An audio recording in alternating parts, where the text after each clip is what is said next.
अस्सलामुअलैकुम, नमस्कार आदाब। आज सबसे पहले मैं धन्यवाद देना चाहती हूँ all India union of forest working people, जिसमें मुख्य रूप से रोमा जी, गोलीलाल जी और जितने तमाम उनके साथी हैं जो काम कर रहे हैं, आपका बहुत बहुत शुक्रिया कि आपने इतना अच्छा कार्यक्रम उसका आयोजन कराया। साथ ही मजहब मस्जिद दूर से चलकर आए सभी गणमान्य व्यक्ति, सुप्रीम कोर्ट के लॉयर्स हैं, हमारे देश के भारत जी हैं, हमारे बड़े और आपके सबसे ज्यादा काम आने वाले वकील साहब, वकील साहब, साहब और जितने भी लोग इस लड़ाई से जुड़े हैं, मैं आप सभी का सरकार का धन्यवाद देती हूँ। आज ये जो कार्यक्रम हुआ, अब से कुछ महीनों पहले अक्टूबर में भी एक कार्यक्रम हुआ था, उसमें आपने मुझे भी बुलाया था, मुझे भी ये सौभाग्य प्राप्त हुआ था। मैं चेहरे साहब का नाम लेकर मुझे आपका मीटिंग कह रहा है, बहुत धन्यवाद। और खासतौर पर आपने जो आयोजन कराया और आपने एक बात कही कि शायद आपकी आवाज में डायरेक्टर सीमित है, ऐसा नहीं है। यहाँ जितने भी लोग कड़ी कड़ी से हम लोग जुड़े, ऊपर से लेकर नीचे तक जब सब जुड़ेंगे और एक होकर एक आवाज में काम करेंगे तो बहुत हमें चीज मिल सकती है। तो आपका रोल बड़ा है, छोटा नहीं है, आपका बहुत शुक्रिया। उस प्रोग्राम में जब आपकी समस्याओं से अवगत हुए, मैं नई सांसद बनी, आपने बीच में आने का मौका मिला, हमने उस आवाज को संसद में उठाने का काम किया। संसद भी अलग तरीका है चलने का, अब बोल नहीं पाए, लेकिन निश्चित रूप से जैसा लोगों से गाइडेंस थी और जो आपकी समस्या थी उसको उठाने का काम किया। जवाब नहीं है, लेकिन जवाब ऐसे नहीं मिले जिससे आपकी हमारी समस्या हल हो सके। ये फॉरेस्ट राइट एक्ट 2006 में लागू किया गया था और जैसा वकील साहब लोग बता रहे थे कि कुछ गलतियां उस टाइम पे हुई है कि हम उस दौरान लागू नहीं करा पाए, उस तरीके से अपने अधिकार की लड़ाई नहीं लड़ पाए, जिससे आज हमें इस तरीके से परेशान न होना पड़ता।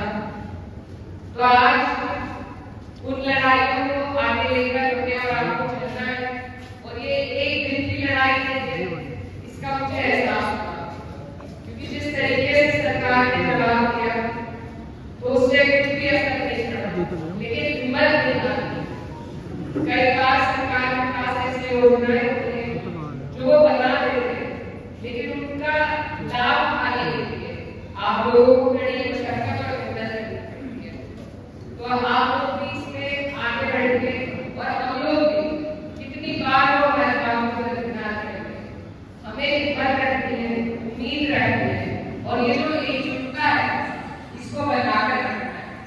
अभी हमारे बीच में मुझे बहुत अच्छा लगा जिस तरीके से एक फाइल बनाई गई, आपने जितनी समस्याएं आसान हो जाता है जब काम, तो हमारे लिए उस पर ध्यान देना, उसकी पैरवी करना आसान हो जाता है। तो मैं धन्यवाद देना चाहती हूँ फिर से इस कार्यक्रम के आयोजकों का, जिन्होंने इतनी खूबसूरती से उस कार्यक्रम की तैयारी करी कि हम आपके समाधान के लिए आसानी से काम कर पाएंगे। हमारे बीच में की समस्या होगी वो बिल्कुल जोड़ने वाली, और 2 साल से किसी व्यक्ति का आगे पता नहीं चल रहा है, उसके परिवार में क्या बीते ये आप सब सोच नहीं सकते। तो मैं उस बहन को कहना चाहूंगी कि हम कोशिश करेंगे कि जो भी अधिकारी है उससे बात कर सके, हमारे बीच में बहुत से वकील बैठे हैं, उनकी मदद ले सके, जहाँ भी जरूरत हो वहाँ विषय को उठाकर इसका समाधान कराने की कोशिश करेंगे। इसी बीच में सरकार के हमारे बहुत ऐसे काम हैं, उन्होंने कोरोना के टाइम में जो आपदा शुरू करा है उस बात को उठाया और समझाया। एक हमारी बहन को बहुत पीड़ा हुई, तो ये बात समझने की है कि सिर्फ एकजुटता की ताकत को समझना पड़ेगा, संगठन की ताकत को समझना पड़ेगा। क्योंकि जिस माहौल में आप हो रहे हैं, जिस जगह में आप हो रहे हैं, जंगल में आप लोग रहने का काम करते हैं, सरकार उस जगह को आपका नहीं मानती, आपको आपके अधिकार मिलेंगे। ऐसे में अगर आप लोग अलग अलग हो जाएंगे तो इसमें फायदा किसी का नहीं है, आपको आपके अधिकार नहीं मिल पाएंगे। तो न सिर्फ कोरोना के टाइम बल्कि आज भी और आगे की लड़ाई में जरूरी है कि हम एक दूसरे की ध्यान रख सकें, एक दूसरे का सहारा बन सकें, एकजुटता के साथ लड़ाई लड़ सकें। क्योंकि जो अधिकारी रहेंगे, अगर एक व्यक्ति आपके सबके पास जाएगा तो उस गंभीरता से आपकी आवाज को नहीं सुना जाएगा। लेकिन अगर आप एक संगठन बनाकर उनके पास जाएंगे तो आपकी समस्या को सुना भी जाएगा और उसमें उम्मीद है कि कभी ना कभी अमल भी होगा। तो इसलिए मेरे आप लोगों से सभी से गुजारिश है कि ये बड़े बड़े लोग, सब पढ़े लिखे लोग जो दिल्ली से आ रहे हैं, आप लोगों के बीच में रह रहे, काम कर रहे हैं, आप लोगों को जोड़ रहे हैं, आप लोग इस लड़ाई को लड़े, एकजुट होकर एक दूसरे का सहारा बने, एक दूसरे का ढाल, तभी हम कोई भी लड़ाई ऐसी सरकारों से जीत पाएंगे। इसके साथ ही हमारी जो एक सोलर लाइट की जो समस्या थी, जो मेरी पार्टी से आपके विधायक है, मैं उनसे बात करके कोशिश करेंगे। लेकिन फिर वही बात है, आप लोगों को हिम्मत दिखानी होगी, जैसा कि आपने कहा, और आपके काम को कराने की पूरी कोशिश जो कुछ आप करेंगे। आज जो हालात हैं,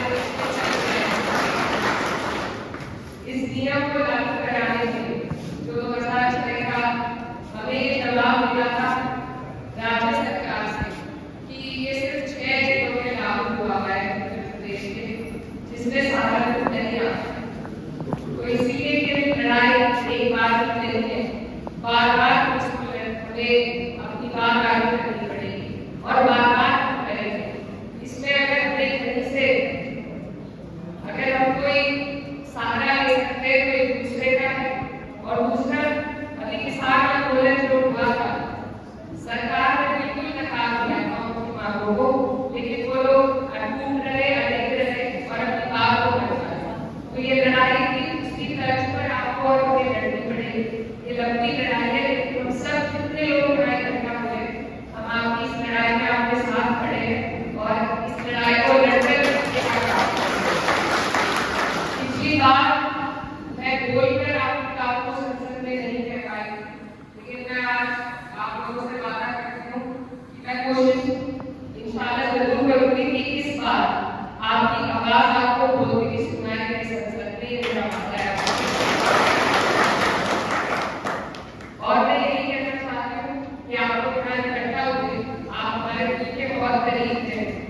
मैं अपने परिवार की तीसरी पीढ़ी हूँ और लगातार आप लोगों से जुड़ा हूँ। मेरे वालिद का भी रहा है, मेरे भाई का भी रहा है।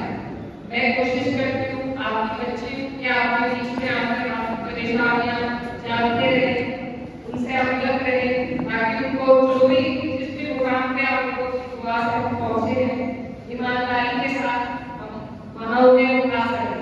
तो आप लोग अपनी दुआओं में याद रखें और हम कोशिश करेंगे कि आपकी ये समस्या, आज जो देश का माहौल है, यहाँ कोई सुरक्षित नहीं है, सभी की जो